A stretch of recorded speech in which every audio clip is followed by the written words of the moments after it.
I love to rant on this issue. I'm anxious on this issue.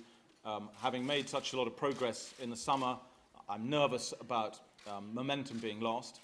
And because ultimately, obviously, this scandal at the centre of our democracy can only ultimately be put right by politicians.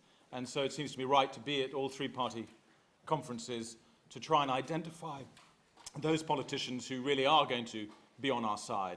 I mean, an awful lot stood up on July the 13th and appeared to have grown a pair of balls, and I'm interested to see which ones are actually going to use them and which ones are going to stay on side. I see that what I think the whole country sees and what the world sees, to the shame of our nation, which is that we really have two presses now here. We have two newspaper industries. One, terrific, the best in the world, to be defended at all costs. It's a cornerstone of our democracy, and we should all be very proud of it.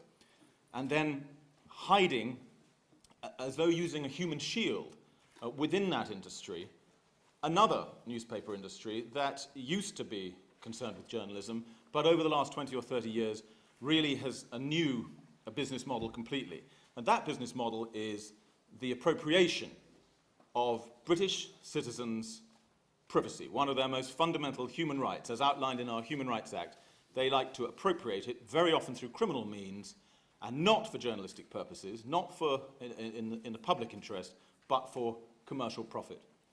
And whereas you would have thought that in an advanced and civilized country like this, that scam would have been identified ages ago and legislated against, in fact, the exact reverse is applied for a very long time. They've enjoyed a kind of immunity from the law. They've managed to corrupt large sections of our police force through intimidation or through money or through whatever.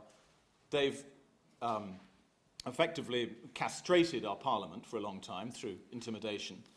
And our 5 successive governments have not only turned a blind eye to their excesses, but have competed to be sycophantic to them, to laugh at their jokes, to welcome them in through the back door of number 10.